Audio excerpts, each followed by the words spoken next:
Welcome to the Gay Buddhist Forum, where teachers from all schools of Buddhism offer their perspectives on the Dharma and its application in modern times, especially for LGBTQI audiences. These talks are offered freely to the world and made possible by appreciative listeners. If you would like to support our efforts to share the Dharma with underserved audiences, please visit gaybuddhist.org. There you can donate, find a list of upcoming speakers, or enjoy many hundreds of these recorded talks dating back to 1996. Welcome back.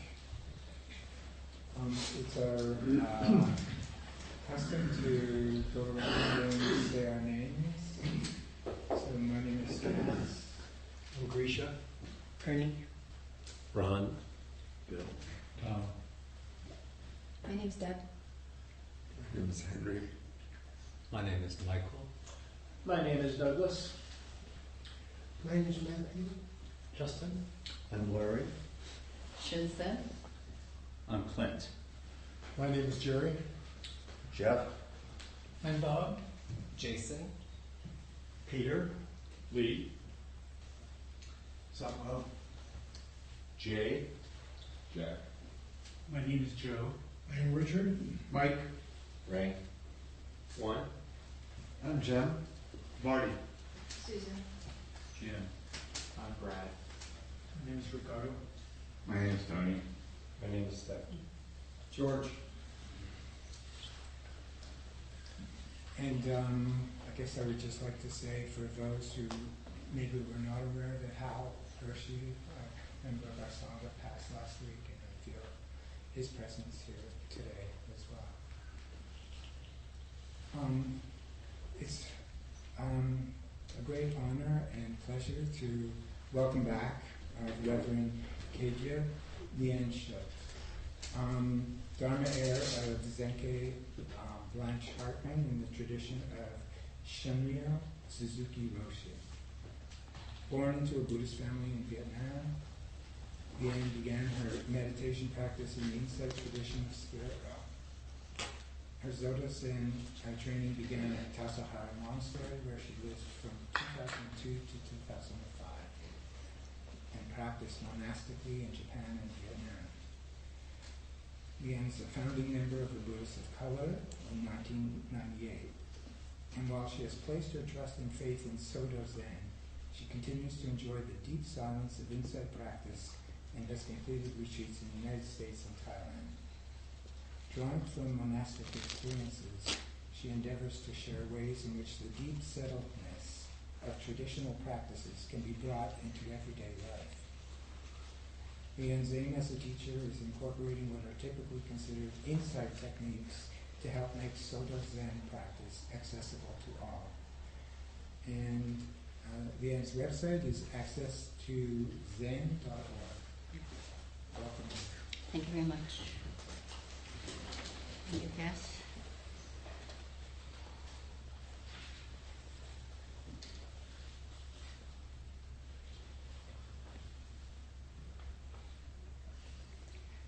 I will say that I'm utterly surprised by how sad I am of how. I heard from Jeff that I've interacted with Hal mostly in terms of being invited to this group, which I think is my third year here. And, a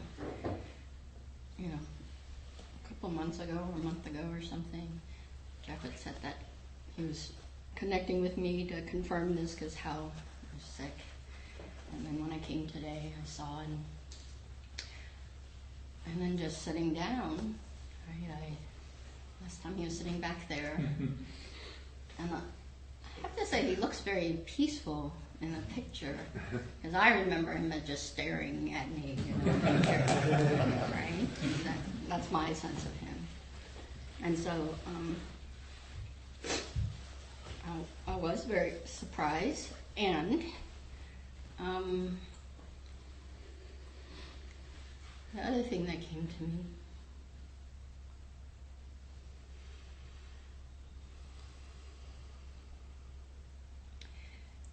is that I think, I don't remember who told me. Maybe it was Hal. Maybe it was one of you when I was first here. And I know that many people from Zen Center, including my teacher, who's also passed, Blanche, used to come here. And so I was thinking about that, and also about how, I have a meditation group, and we've been sitting for 5 years every Monday.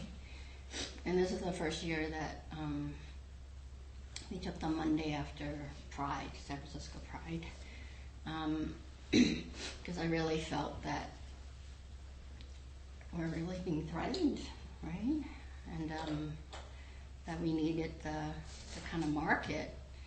And so just thinking about how long you all have been here and how much you all must have gone through to have a gay group, we kind of take for granted. I know I take it for granted these days.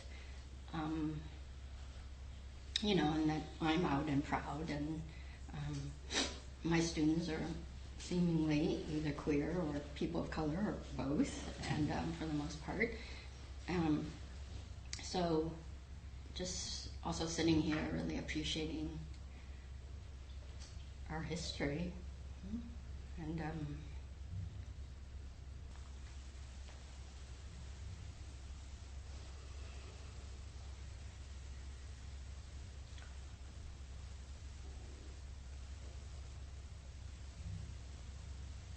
other struggles of our lives, to just really be who we are.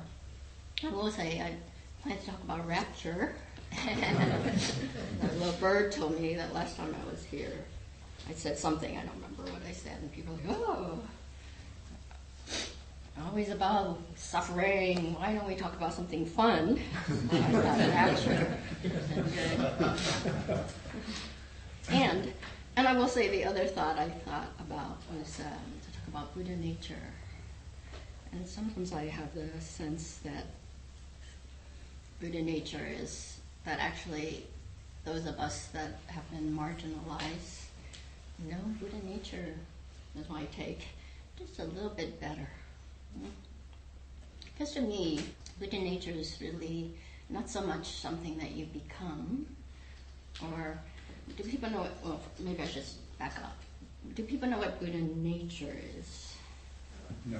No. So this is just history, this is not judgment or commentary. Historically, in the Theravada tradition, Buddha nature, I think Bhikkhu Bodhisattva is mentioned once. And it is something that is a thought that it is an essence of being. And it isn't emphasized very much in the Theravada tradition. And then as this history, the Theravada's practices got much more, they're very good at,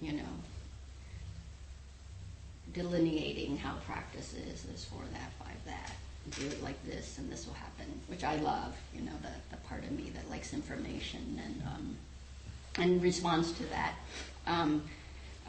To know how to do it right and correctly and properly, really responds to that and loves that. And historically it did get very tight. By that it means certain monks doing certain kind of practices were only the ones that would attain enlightenment. And so the Mahayanists, of course, have been practicing also, and then basically it's a revolution that says, wait a minute, no, not just certain monks doing certain practices can become enlightened. And that actually lay people and women can also be enlightened. And the whole sense is that really this Buddha nature became the essence of the Mahayanas, right? That this is the capacity of knowing our awakeness is inherent in each of us. And that it isn't something that you have to practice to find. Of course that helps, because knowing, sustaining the knowledge is the hard part, and that's what practice. So the Mahayanas frame it much more as in doing certain kind of practices, it helps us to not only connect with that essence, but to be able to sustain the knowledge, to have confidence and faith in the knowledge. And so that's where I get the sense that for those of us who have been marginalized for some essence we know about ourselves, right? That we know is true and real, even though reality, now we're talking history and not even history in certain parts of the world or some pockets of our society, our own nation, perhaps community, perhaps family, might question or even denied, right? And vilified for that matter also. So, in the sense that something we know to be true and good, right? And essential and life-affirming is present and is worthy of not only respect, but the space and time to thrive. I will say that, in general, I would say that in Buddhism we talk a lot about, or I should pause, in convert Buddhism we talk a lot about how, of course, everything is impermanent. Right? And this is one of the essence of Buddhism, one of the laws, you could say, of nature, which is that there's impermanence. There's not everything is defined as a sense of solid self, otherwise known as not self. And then, of course, there's dukkha, disease, dissatisfaction, discontent. I was visiting a nunnery just a few days ago with a Vietnamese Zen teacher that I practiced with in Vietnam, and now she's starting a nunnery for her master outside of Sacramento. And she was talking about some solid essence, right? And she's a very accomplished practitioner and high up teacher. And so, inside I was going, no solid essence, no solid essence. But of course I didn't say anything. And then sitting here, reflecting on our history and how in this group, I thought,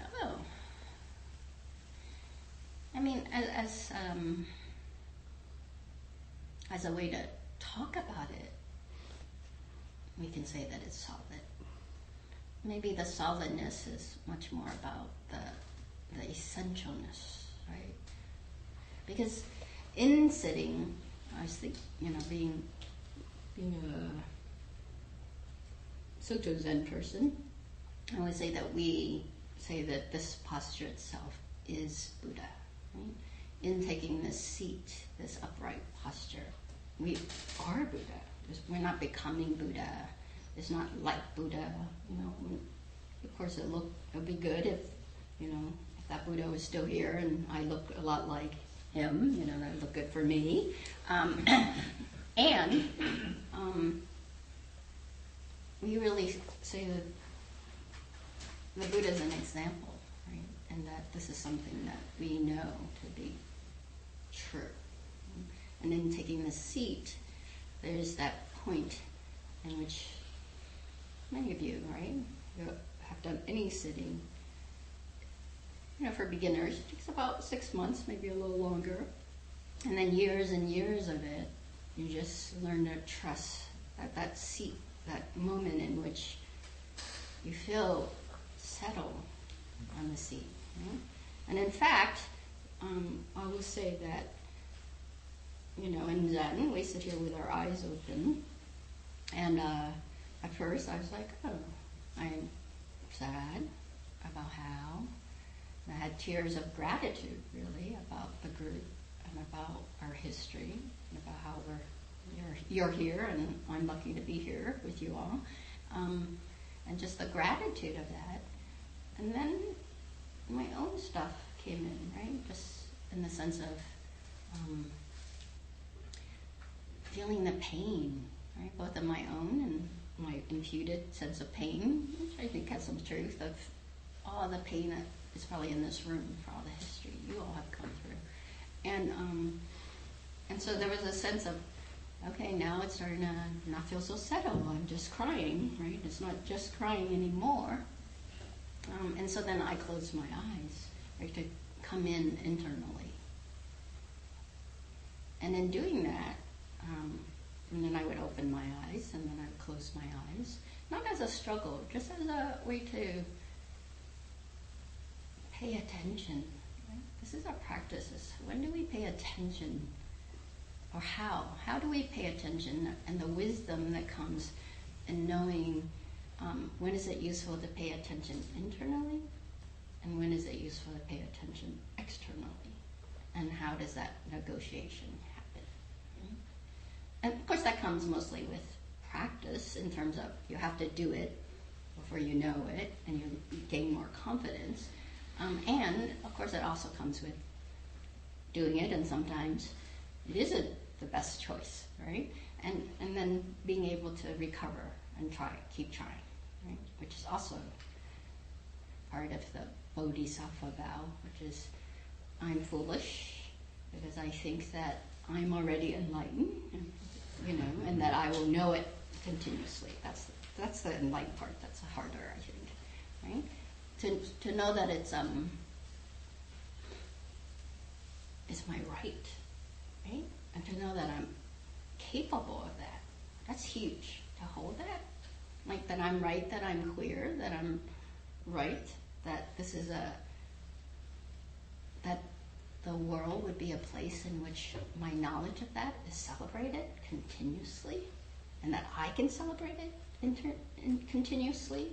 No internalized homophobia, and therefore self-hatred, or even questioning or defensiveness. This is a posture of receptivity, right? Of being centered in the midst of whatever is going on, good and bad.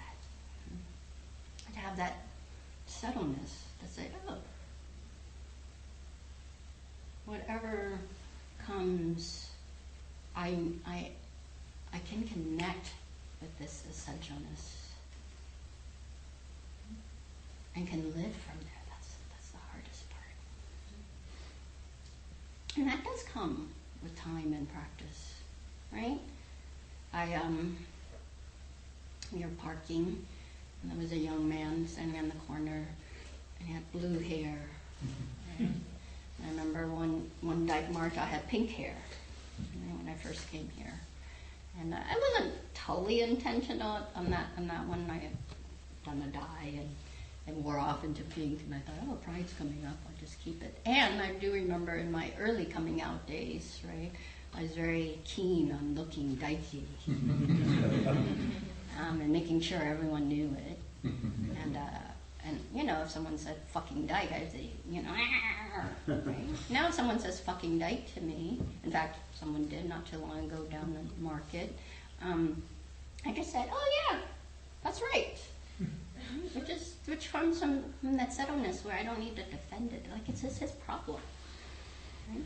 It was so funny, though, I will say, because I was walking down Market with a friend, and we were coming from Zen Center, so we were right by the LGBT center, or in the sign it says lesbian, gay, bisexual, and the lesbian was missing for some reason, the sign. And I don't know, in my head afterwards, even after I said it to him, and I turned around and I noticed the lesbian was missing. Actually, I take it back. He said fucking lesbian to both of us, right? And I was thinking, oh, maybe the word was missing, so he just had to add it. Isn't that funny? Like, I just had to think, there must be a reason why, he had to have this hatred for me. And the funny thing, of course, was that as I was passing him, I was thinking, oh, he looks tired. Poor man, he looks tired. Right? And so, on one level, we don't know. Right? I look out and I don't know what you are thinking or feeling. And just like my tears, some of it was sadness, and some of it was just really utter gratitude, right? For really the privilege.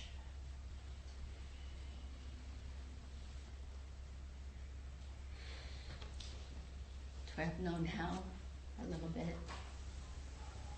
For all of you for making this possible.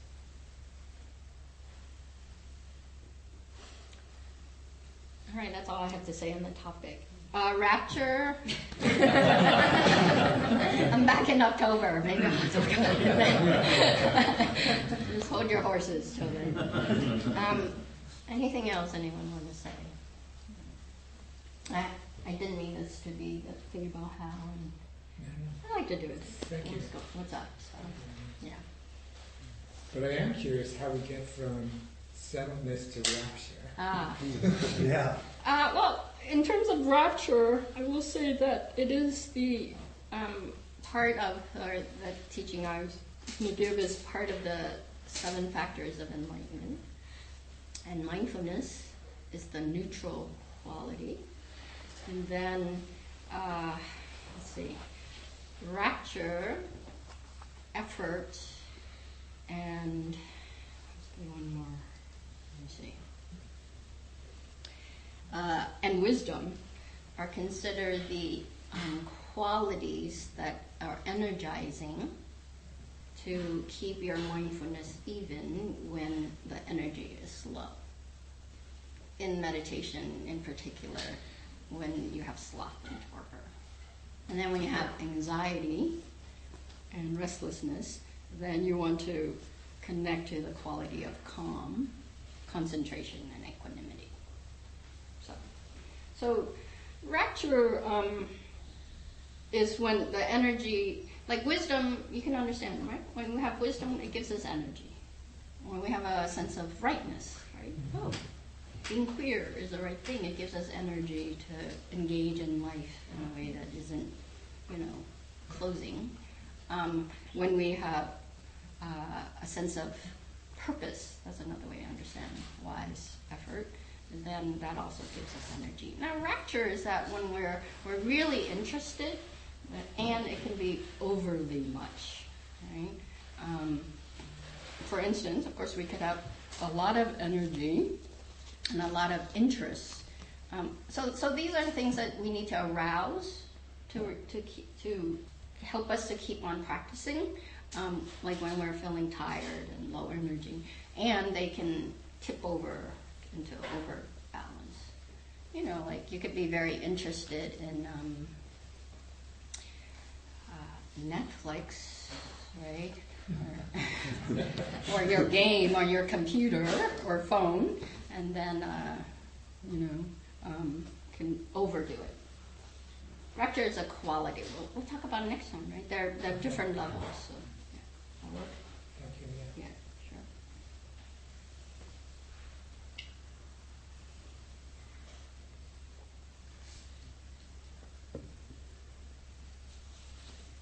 Yes, Sammy.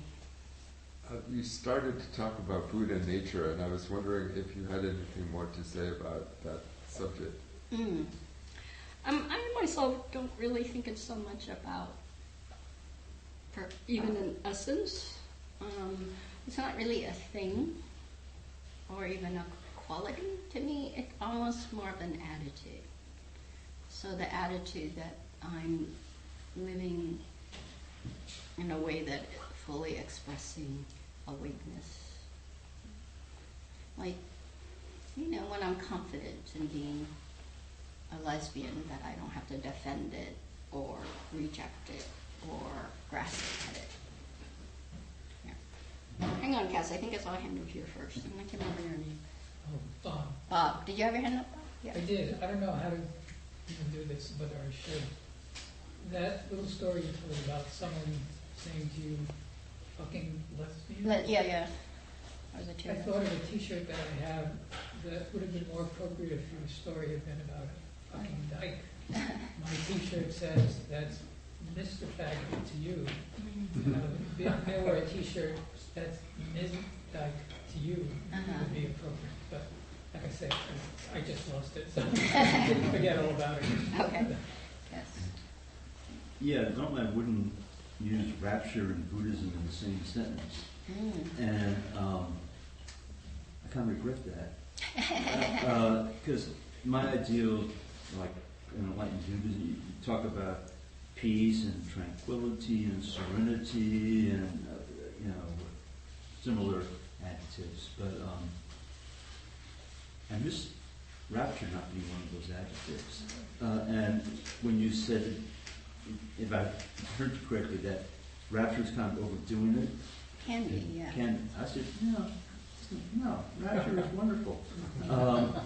And I don't know if you want to talk about this. I'm very dedicated on the path of Buddhism, but like if you go into one of these Black Baptist church and they're singing and they're clapping and they're getting into it, and you're really feeling a strong sense of rapture or joy. I kind of wish there was more of that in Buddhism. Yeah. So, okay, we'll talk about it. So one, we should be very careful here, in the sense of, I will say that a lot of teaching, which we don't hear about in the West so much, is very much, one, a lot of the let's be very clear, two things. One is that a lot of the teachings, and especially from the Theravada, I will say, because they're very precise about your meditative practice or your monastic practice, which in essence is your meditative practice. So it is very much about what happens when you're low energy and you need to. So these are practices so that you can engage with energy when you don't have it. So another way to understand rapture in terms of the teachings is that it's interest or keen interest. So for instance, if you're feeling sleepy when you're meditating, who here has not felt sleepy when they meditate, right? So when you feel sleepy, there are certain things you can do to help you get less sleepy. And most of it has to do with, yes, you could sit upright, you could walk, all those things are possible. And then what happens when you're seated is that you can also bring more interest to what it is. Let's say you're counting breath because you want to get really concentrated. Right? So you count your breath because we're often taught that, especially in the Theravada tradition, right? To watch your breath. And so counting, so one point of concentration is the thing that gets you the most concentrated the quickest. So you're just going to keep concentrating right here, in and out, or 1, 1, 2, 2, whatever. But very focused. And then because concentration naturally calms the mind and the body,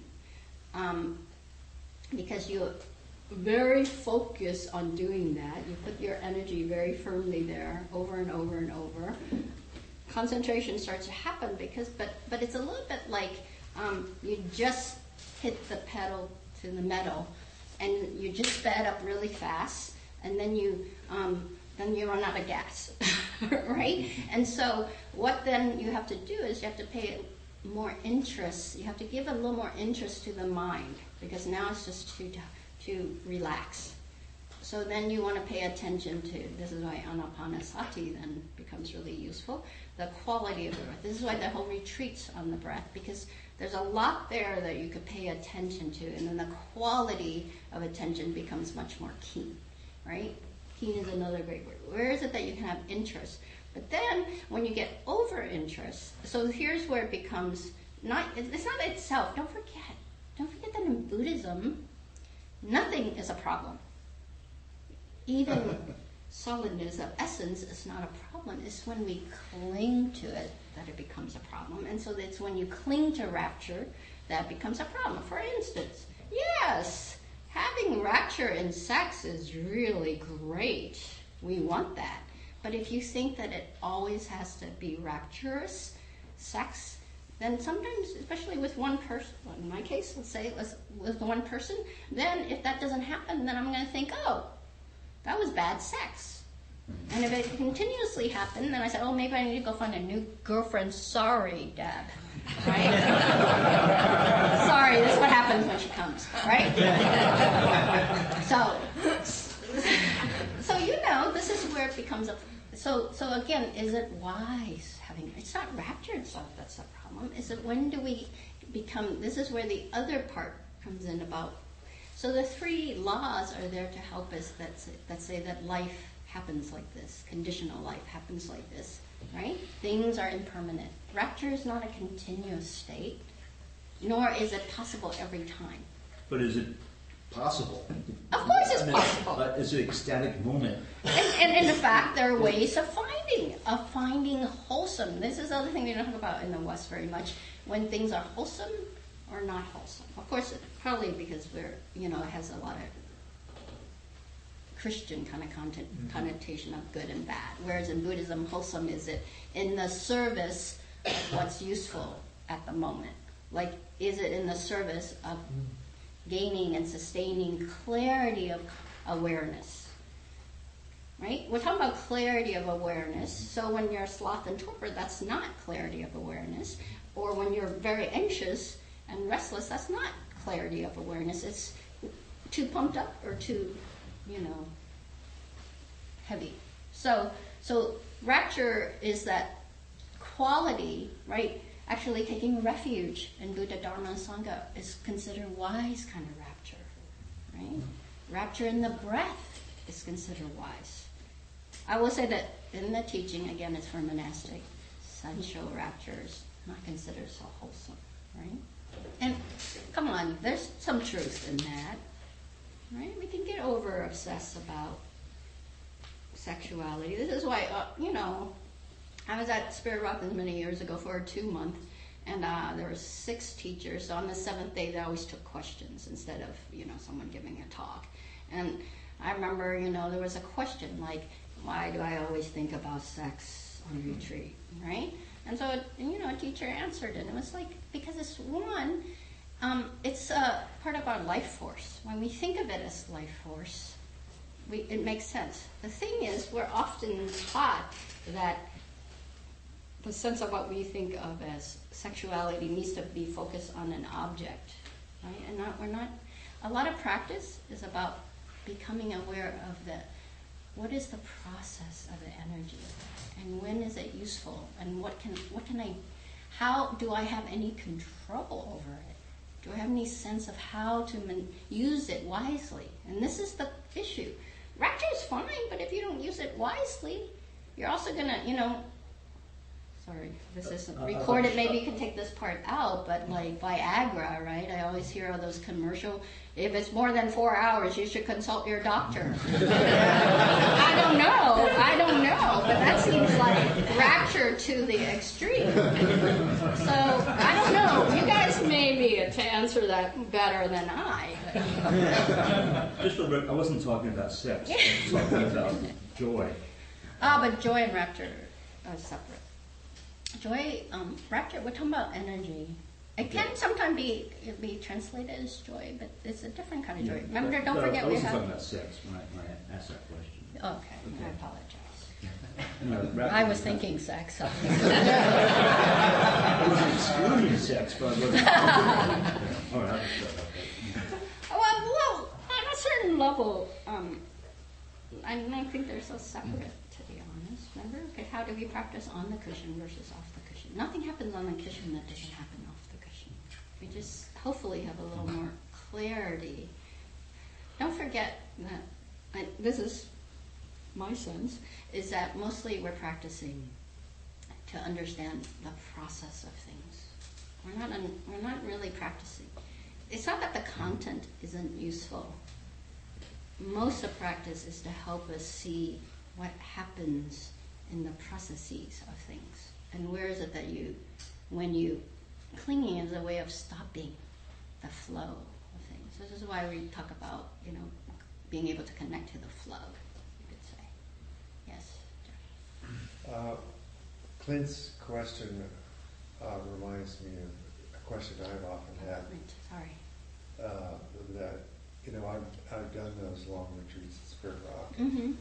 and noticed that people, it becomes in some ways like the living dead, as if rapture or ecstasy's too attached, and it's one of the reasons that I'm drawn sometimes to the Mahayana or the even Hindu traditions. There's ecstatic chanting and things like that that obviously seem more comfortable with.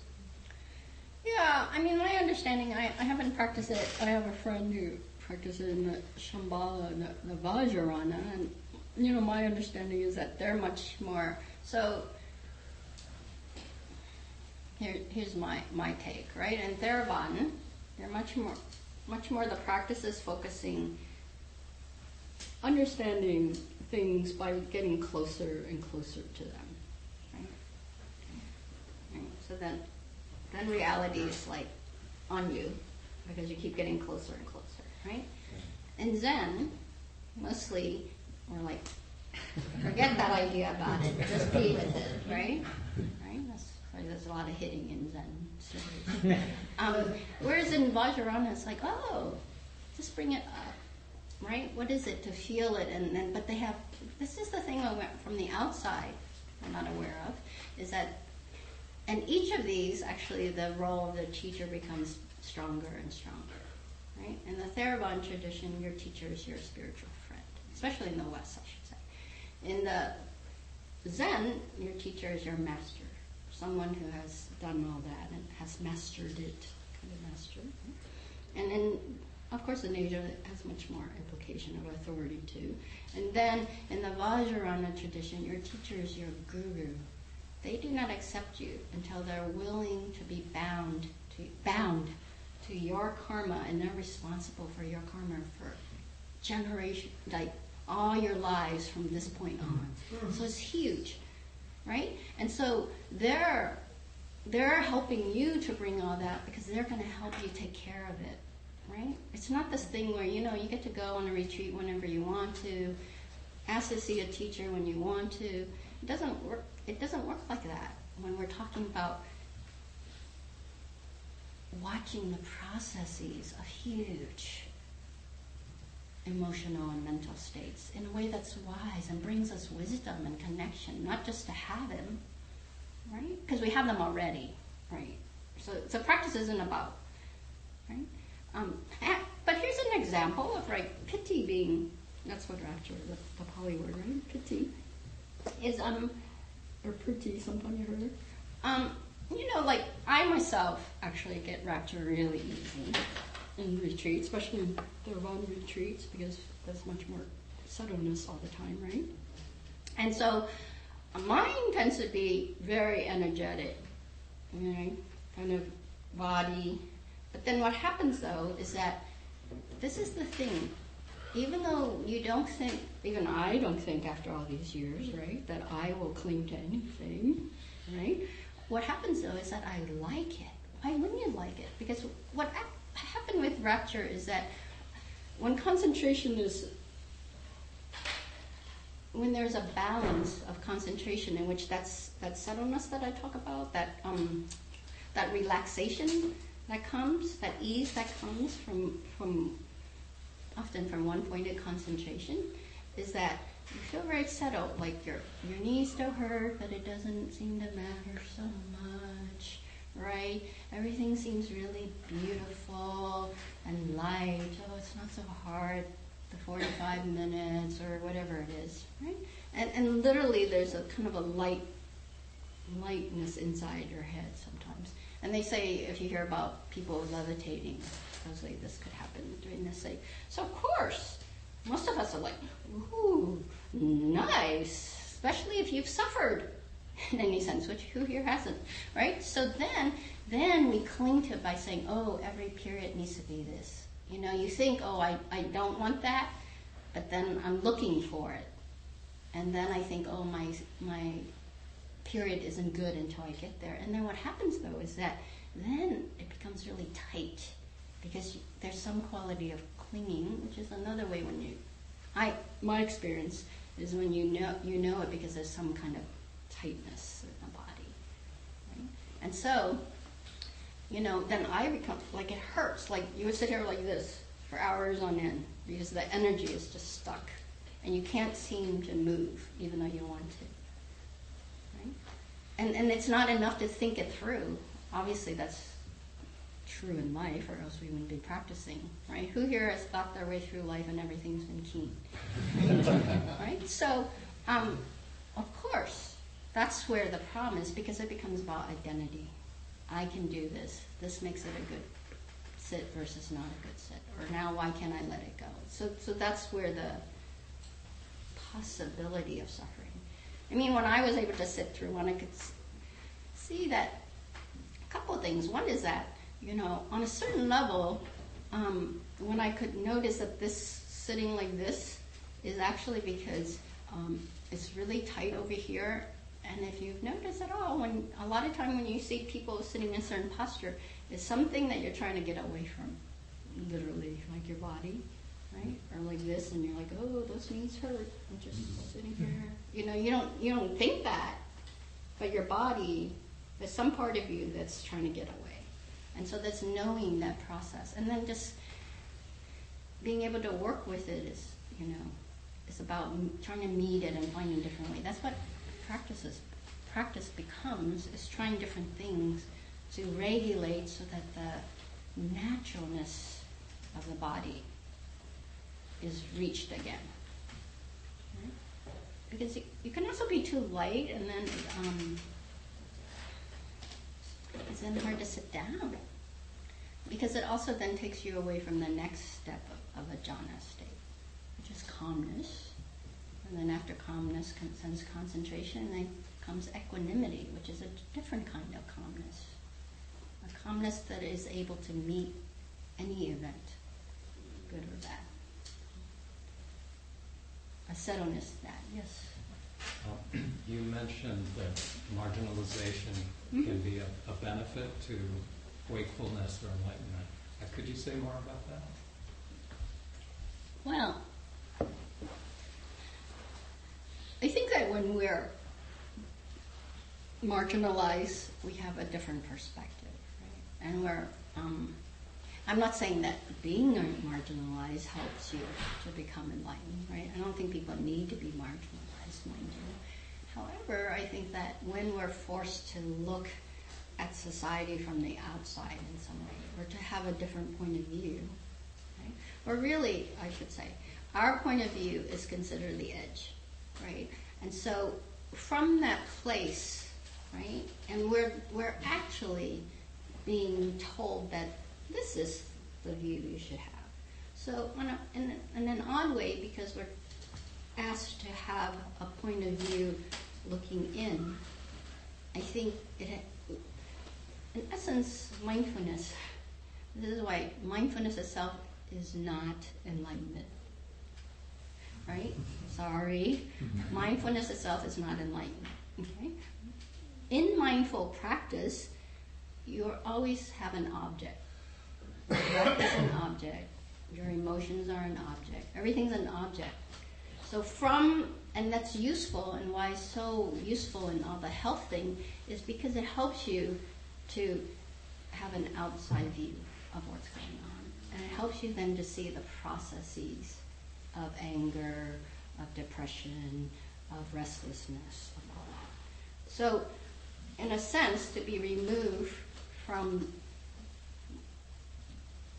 consider that what's happening, which, if we're talking about being queer versus heteronormative, then we are forced to kind of have that view of, and from here you can, just as like, you can see, oh, rapture is like this. When it's too active, the processy is, it's hard then to have calm or more settledness. So then you can say, oh, then I have a sense of how that processy happened, and now I can have some sense, oh, I'll try this, I'll try that. Whereas if you're in the midst of it, you're just stuck in the rapture, right?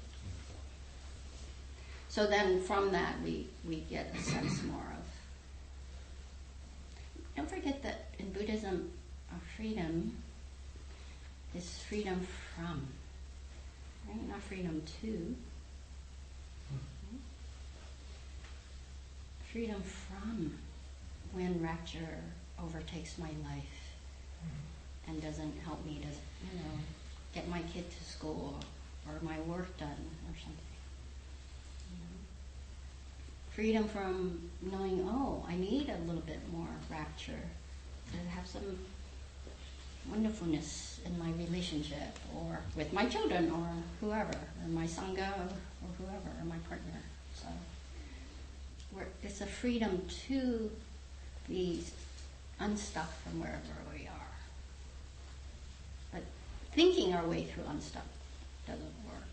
Having experience, having some wisdom, having some sense of what are supportive containers to have freedom, right? From things. Doesn't mean we don't have freedom to, mind you, but mostly in the West we talk about freedom to. Again, it doesn't mean we shouldn't have freedom to, but we're not, on a certain level. I'm just thinking this, hopefully this is not provocative, though I don't shy away from that, obviously. On a certain level, in the, like early on, didn't you sense that we always talk about, oh, I should have a freedom to love whomever I want, right? But I'm really, these days, I'm much more about freedom from fucking homophobia and heteronormative, right? I want to be free from that. I don't need to be, because I'm going to love who I love anyways, right? So this is why the freedom from becomes much more important than the freedom to, right? Because it also is for everyone else, and not just for me. So it's about the system, the processes, and not just for my own. Of course, I benefit along with it. Yes, and your name? My name is Jim. Yes. Thank you for your wonderful talk. For a number of years now, I'll just be walking and I'll think either this is empty mind or I'm getting early Alzheimer's. There's nothing happening. There's no ticker tape. My rat-a-tat brain has just sort of, maybe it's just got old. I miss it. I don't know what my question is, but it's I'm loath to call it equanimity or settledness when it might be mental illness. But it's just been happening more. I don't know. It's just like there's not a lot of activity. Are you? I'm really bad. Tell me your name again. Clint. Jim. You're Clint. Yes. You're Cass. Jim. Are you suffering from that? With that? No, I'm curious. Okay. Then there's no problem.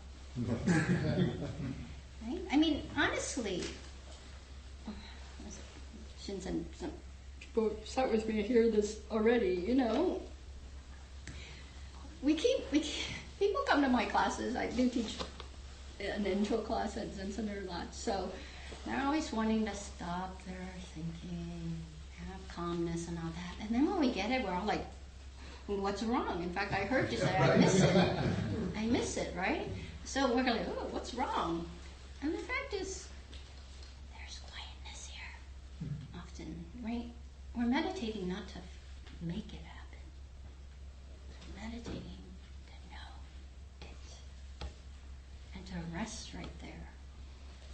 And nothing needs to happen. This is the hard part about practice. This is why the more and more practice you realize, oh, I'm just trying to get out of the way of my processes.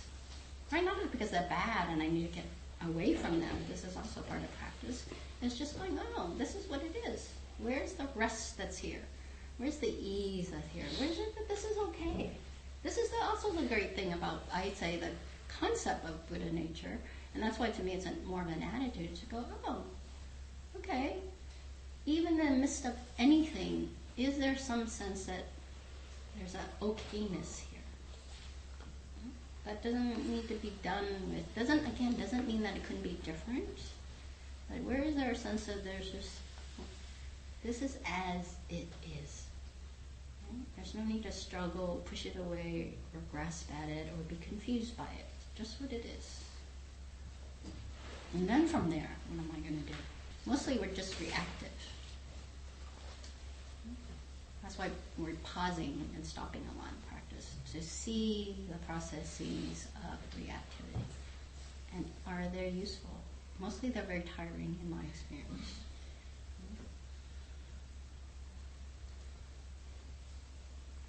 Anyone else? All right, you guys made me talk about it. Well, let's see if there's a nice quote to end then. I will say I was partly going to talk about it also because this from Joseph Goldstein, because it's been so hot. It's from mindfulness, his book Mindfulness. The fourth of the 7 factor of awakening is called in Pali piti. This word has been translated many ways, including rapture, happiness, joy, delight, and pleasurable or rapt interest. I myself like key. Reflect for a moment on your felt sense of what these words suggest. Rapture, happiness, joy, delight. Try key. Piti has the function of refreshing and delighting the mind and body like a cool breeze on a hot day. Don't forget, it comes, in terms of the 7 factors of enlightenment, it comes after effort.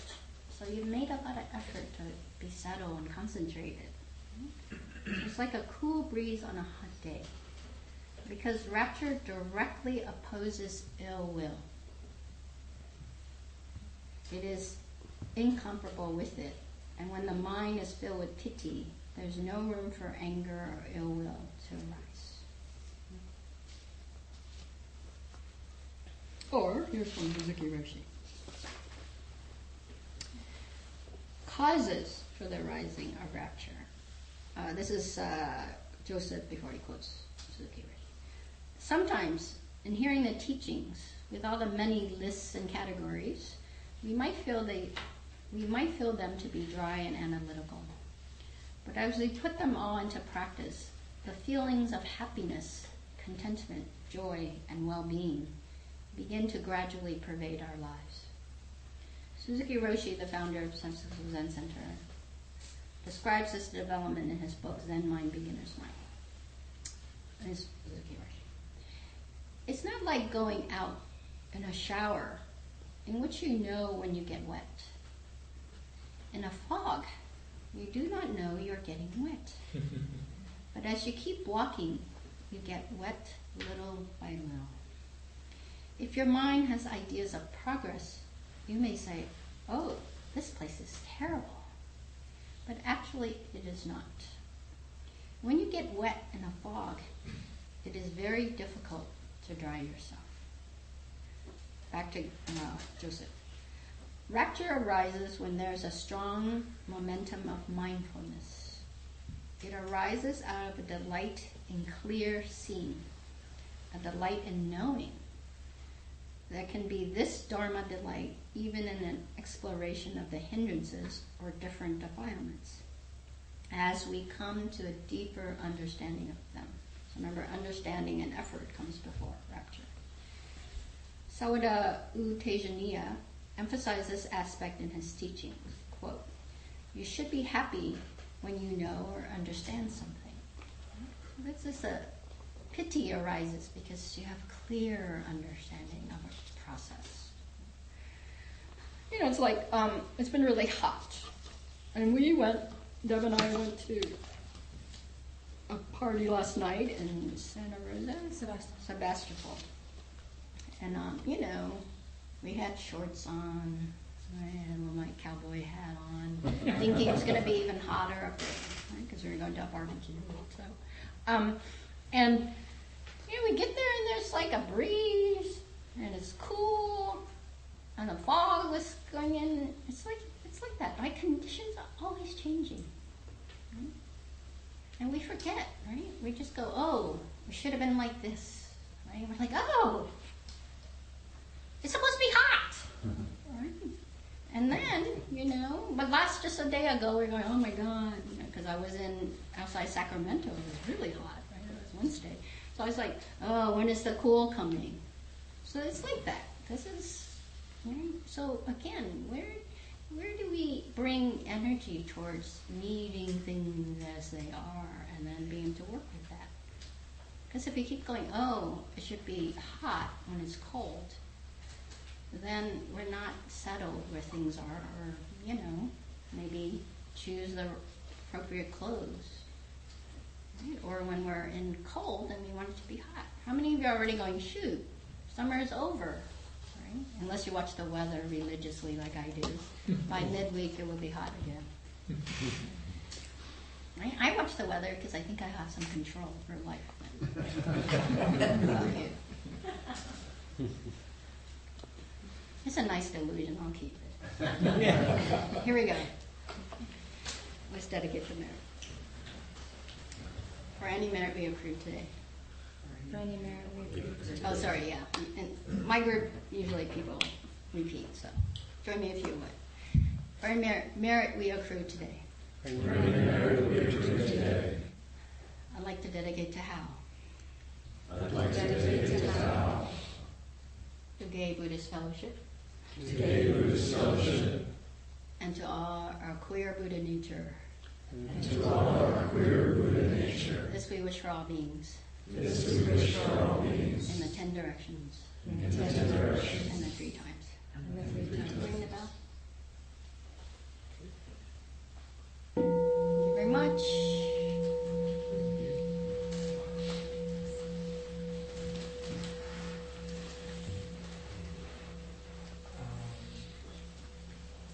Donna sustains our sangha.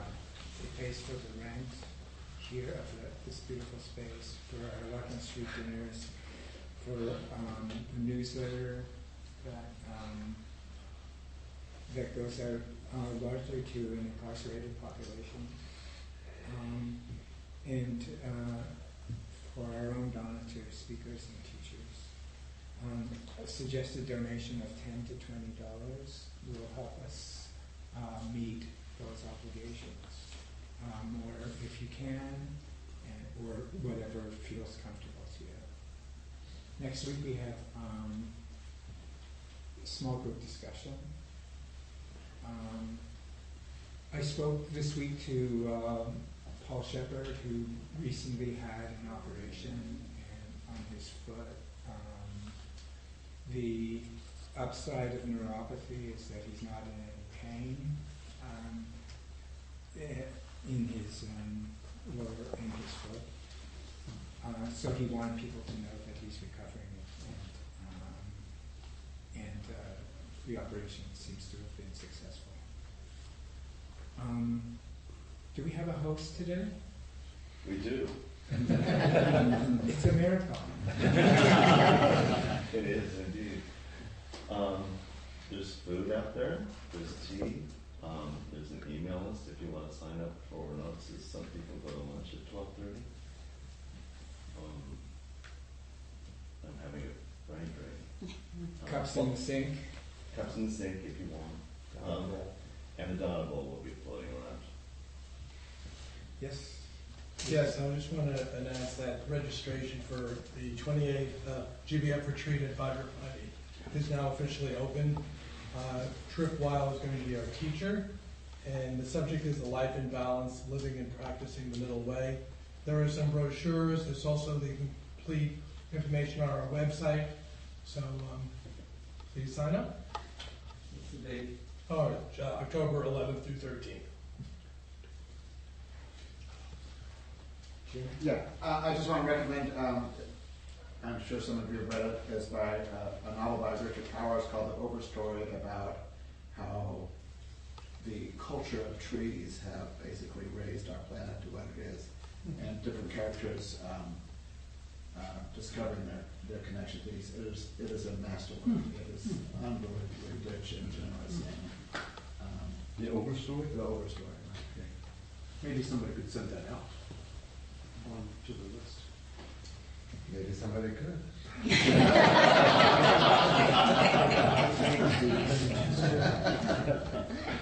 Speaking of books, does anybody know about the book that's meeting?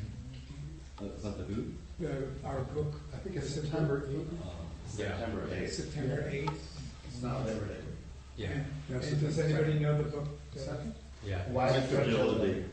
White Fragility? Yeah. I have a question. I know there have been several emails about this, but the memorial service for Hal was originally scheduled for a date in September and now has been postponed, or is there a clarification as to that date? Do you know, does anyone know? September 8th, I think. No, They changed it. Oh, they did? His husband is coming up with another date where more people will be able to attend. Oh, okay. Yeah. So it'll be later than September. Later than September, yeah, but it will be posted on the list. Good, thank you. Any other announcements? Well, maybe we could gather, we've had a dedication of merits, so perhaps we could just gather for a moment of reflection on our song in the